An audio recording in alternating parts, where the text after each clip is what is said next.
after 3 years and all the craziness of traveling around the world and going from country to country and finally being here on premiere night right here in the middle of Hollywood. It's super exciting.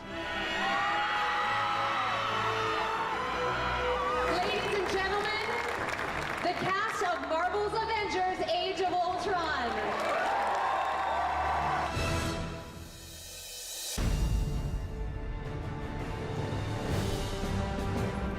Here we are, it's day one, principal photography. We're in Italy. Environmental, this place is gorgeous. It's unlike anything we had in the first movie, and it's just a ton of texture. Everybody's pretty excited. There's something about being out in the field and being in the middle of Italy. You're in this town that we've got the whole place shut down. You have 5 intersections, cars overturned, you have real explosions. It's a great way to sort of kickstart a shoot, you know, on location. That makes you feel authentic. Aaron and I are coming in cold, basically, and so it's nice to have our own substantial work with our characters before coming onto set with all those intimidating people. Coming back after being away and seeing each other was a very sweet reunion. We all, as actors, went on this journey together through this wild thing that became Avengers 1. It's all common ground now, and it's not quite as daunting as the first time around. I was talking to Robert and Chris and a lot of the guys before we started shooting, and all of us were looking forward to coming back and kicking it off again. I never want to work with these kids, but I'll get them there. In this one, we're together a lot, which is great for us, terrible for Joss, because it's tough to wrangle 10 crazy actors that love each other. Oh my God. We're about to get yelled at. Them having that kind of comfortable ease with each other is a delight. Every now and then, it's an exhausting delight. Today we have some balls and chops. Is that enough balls and chops? That just happened. Here we are in Robert's trailer. We didn't get the one he asked for, but we feel we did pretty well. This is Avengers Tower. This is what Stark Tower became after it was destroyed. It's just sleek, elegant, futuristic. I mean, it's Tony's house, so it had to be, it had to be flashy. I don't know of anyone in the history of any superhero franchise who seems to have never run out of money. Joss wanted it all to be connected. He wanted to be able to move from downstairs to upstairs and vice versa. We needed to perform for Tony's world, for Banner's world, and then float down into sort of the gaming area of the HQ, which was a little bit more fun. If you look carefully at the details, you'll see there's a Cap poster, there's stuff for Hawkeye, there's stuff that up in the lab where Tony's working for all of the team.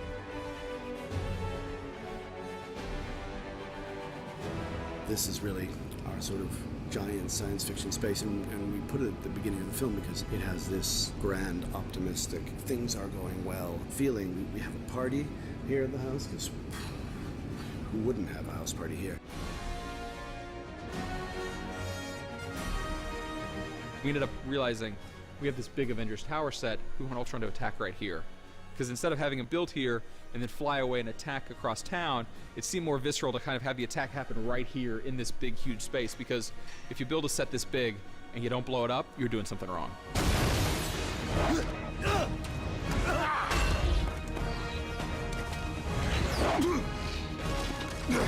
Joss was beginning to put together the character of Ultron, how he came about, what he wanted to do with the character. And he said to us, I think it's got to be James Spader. And it was another moment we went, yes. There's nobody else on the list. There's nobody else that we talked to. First day when he gives his speech at the party, I know all of us were kind of eager to be the audience and just to spectate and just watch him perform. And it was really exciting because it was really good and really intimidating. And I was tangled in strings. Spader knew what he was in for, and he went for it regardless, because he thought, if I'm going to do it, let me really do it. It was terrible to put us on a set together. I just want everyone to know that now. Showed up at the studio, and they put me in a suit, and they had me go through a range of motion, very specific motions and movements and so on, which they captured with all these sort of sensors all over me and reference cameras all around me. And Within 10 minutes, the sort of rough image of Ultron was on a screen, a monitor in front of me. I've outgrown you, Tony. I've evolved. Performance capture is the entire performance, so you're filming an actor's entire role. It just happens to be a different bunch of cameras. But the actual nuances, all of the acting choices, you're authoring the role in exactly the same way that you would if you were playing a live action. He and I got to do some stuff, you know, and it's ridiculous.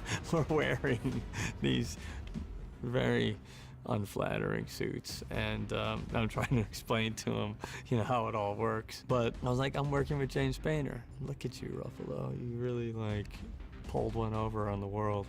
I think it's so fitting because Ultron is everywhere and everything and has these almost Shakespearean soliloquies at times, and I certainly think that his theatrical background is all over this.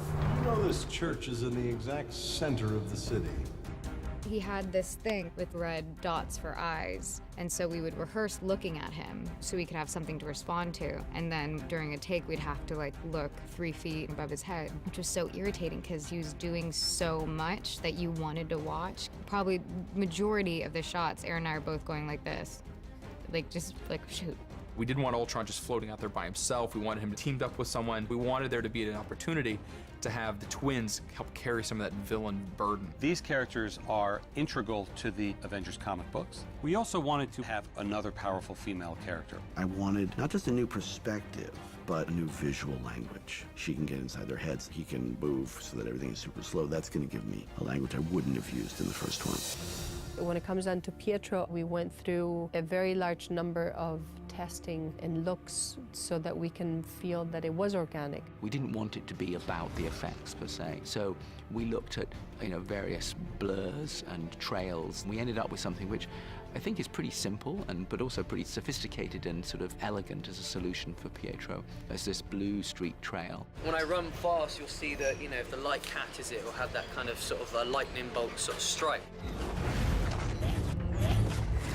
You see pictures of Scarlet Witch, and she's always like that. So we have these images and these, like, you know, red balls around her hands for some sort of fire energy. And Joss really wanted me to work with a dancer. It changed a lot, the conversation about how Scarlet Witch would move, kind of creating a vocabulary. We took her power and said, okay, she's got telekinesis, she can move things, she can have a little bit of energy, kind of shielding or pushing, and she can get inside your head and tweak it so that all your worst fear is going to come to the fore.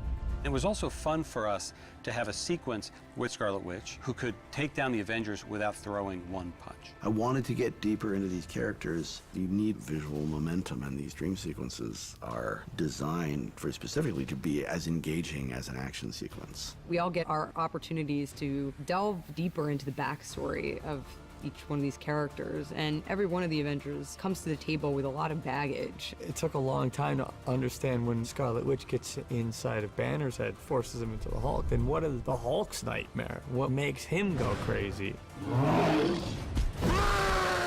What we try to do with Hulk is really try to take him to the next level in terms of photorealism. With Mark's performance and Joss's direction of the story, there's a lot more moments where we can really get in touch with his feelings.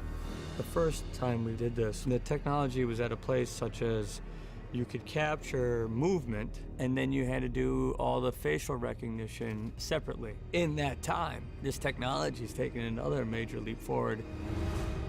Trying to create a performance that is as physical as the Hulk, it really helps to have your body informing that. What is great if you're playing a character like the Hulk is it enables you to climb into the mind of the Hulk without having to wear an enormous amount of prosthetic makeup, which actually stops you from really acting. So you can have all of the pain of that character, or the anger, or the aggression, or a mixture of all of those things, and the nuance of what Mark was doing facially. You know, he's not having to fight against tons and layers of prosthetic makeup. He can just play internalize that, even with a character that big. You're stronger than her. You're smarter than her. You're Bruce Banner. Right. Don't mention puny Banner. We are here in Johannesburg, South Africa, where Hulk and Hulkbuster are going to be fighting each other right up and down the streets, throwing through a market, all kinds of crazy stuff happening. We scouted the area initially, took lots of photographs and measurements, and really just got an idea of the city and the layout. And we started to previs the whole sequence and try to figure out where the camera angles could be, what the set was or what the environment was, and how we could use the environment to tell the story that Joss wanted to tell. In the script initially, it's imagine Hulk if Hulk hulked out. You know, it's that kind of craziness. So we've tried to amp up Hulk. It's been great to just sort of open it up and instead of trying to recreate places, really get to go there, to get the local feel and the architecture and the life. It gives the film a veracity, and when half your characters are CGI, you just need that. It had to be very carefully planned, and then it was a lot of, talking to the special effects guys, who are the people that do the practical effects on set, and getting them to, blow cars up and rip parts of the street up and give us explosion there and dust hits here, and then you take it all back to the cutting room, and then you start doing what we call post-viz, which is then effectively taking the previs, the sort of animated cartoon version, and now cutting out the Hulk and the Hulkbuster and trying to put that back into what you've already shot.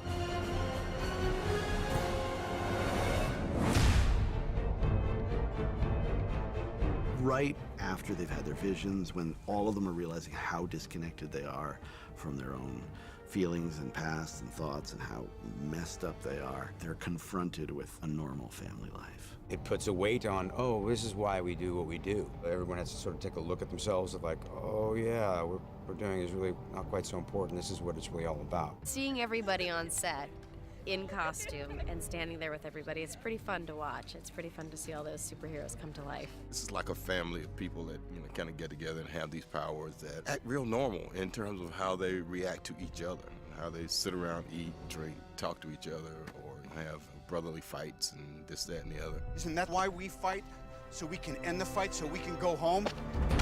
These movies are so successful because they resonate with the audience. The characters are multifaceted and they struggle, and they are unlikely heroes and sort of reluctant heroes. Being able to embrace that and take it to an unexpected place, I think, is one of the first ideas Joss had on this film. There's enough interpersonal and character stuff going on that you have something to hold on to when you get into the big set pieces. We are in the heart of Seoul. We are at Gangnam. You see all the tall buildings. It's really busy. I'm so excited and so proud as a Korean that we're shooting Avengers 2 here. The South Korean government was unbelievably helpful and inviting to allow us to do a massive sequence there. Korea is a very, very cutting-edge technological society, and they love the notion of us going there and showcasing that. And we have one of the biggest street chases we've ever had in a Marvel film right there through the streets of Seoul. The idea that we're going to shut down huge parts of Seoul, close off major intersections. We said it's the equivalent of shutting down the 405, the 101, the 10, all in the middle of Los Angeles, all on a weekday. We've been maneuvering through 6, 8, 10, 12 cars at high speed, chasing the motorcycle, following it at its best speed. We're kind of hitting speeds at 50, 60k. No, it's pretty quick when you're hanging on the back of a door. Those driving sequences are pretty amazing. You know what's in that cradle? The power to make real change, and that terrifies you. I wouldn't call it a comfort. Going back to, I would say it was production on the first Avengers film. And Joss was very, very interested in Ultron. And there were some ideas about how Vision, obviously the most important AI character in our universe up to that point, could play a part in that. I said, if you make a second movie, you gotta be Ultron, and then he should make the Vision, but they should put Jarvis in the Vision, and then Paul Bettany can play the Vision, because only Paul Bettany can play the Vision. I was just so pleased to see him transcend what you thought Jarvis was and bring into being what the Vision is, and actually kind of exceed our expectations. It is a privilege to be among them. For me, just personally, it's a nice sort of continuance of this thing, because I've kind of been involved in this whole thing right from the beginning. The depletion rate of palladium is increasing exponentially, sir. And I'm sort of annexed. You know what I mean? I've always come in right at the end. It's been fun, but it's really nice for me to sort of finally be a part of it, physically. Iron Man's the one he's waiting for. That's true. He hates you the most. just came to show me the initial drawings and stuff, I totally flipped, and I didn't think for a minute what that was actually going to mean to me physically. in terms of how we were going to achieve that on a daily basis. I get put inside this, rubber balaclava that is then glued to my face, and it's a lot of prosthetics. The makeup is actually amazingly quick, I think, for what is accomplished. It's about an hour and a half, and then there's a robot muscle suit that goes on. I wear a cooling suit that has piping that goes all around me, and they plug it in, and ice water runs through it, and it keeps me cool. It's a little like being inside a gin and tonic. I can't hear very well because I've got this thing over my head, and there's only this much of my own skin showing. It took me a couple of days to figure it out. We made a few holes so I could sort of hear conversation, and I read a lot. The idea was we'll do it all in camera, we'll fix this, and it's over. Well, we wanted to also give him an AI look, so we sort of back-engineered a way that we were going to utilize the data from the performance, put it back into a full-on CG model, and then bring back the human characteristics that makes him all that more human, and yet not. There's an expression that we use in visual effects as well as other robotics and things called the uncanny valley, and this is when people trying to create human beings as CG characters or robots, and the closer you get to reality, the harder it is to make them look believable. But what we're trying to do in many ways is we're approaching the uncanny valley from the other side. So we're starting with a real human in Paul Bettany, and we're adding CG to him. If you look at his eyes, if you look at his lips, if you look at his face, you feel the human feelings that we do when we emote, and yet there is that moment where you go, oh, he could be full-on AI, is he? I was born yesterday.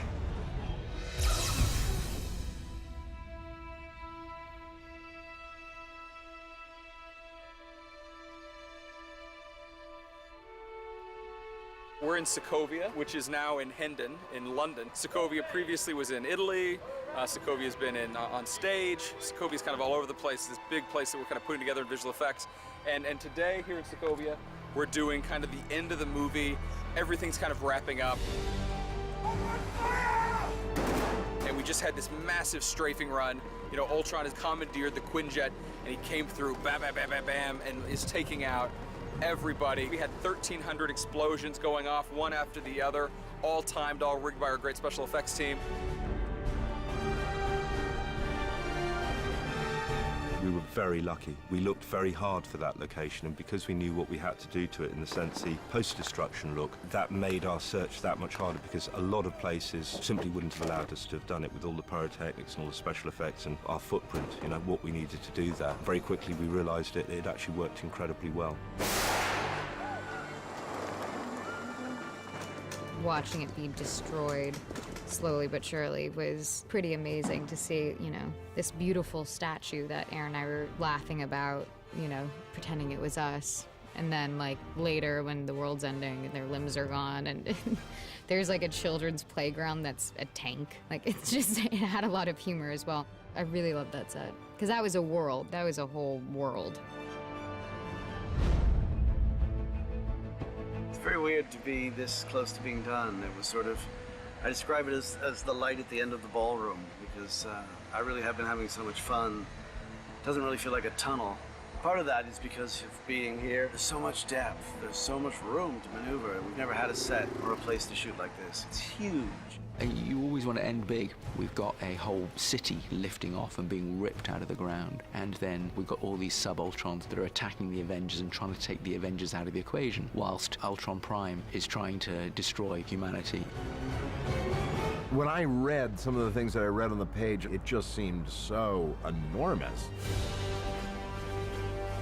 You'd think that there must be some diminishment of that during the making of, or even the development of the script, and not so. I've been here long enough to understand that the unthinkable will happen, the unthinkable will be written, and the unthinkable will come to fruition as some of the most amazing visual effects we've seen. So that I'm proud to say that none of that scares me. On the contrary, all of that is the greatest challenge of working here. So they've got to end the film fighting together And we've got to know that the Avengers live on. But the idea that the Avengers will live on, but in a completely different form, there's a galvanizing excitement about that.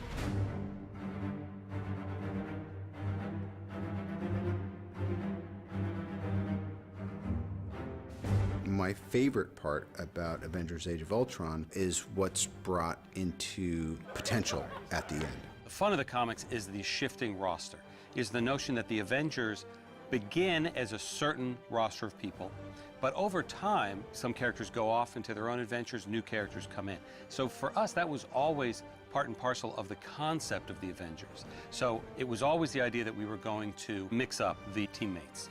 I feel like this is really a kind of a feeling of an ending of an era and the beginning of another, and I welcome it. I think it makes the audience even that more invested in our interpersonal relationships and the future of these characters, so that's pretty cool. To be able to create this spectacle and have it be something that you can crawl inside and feel the life within it, I think that's this film in its finest form.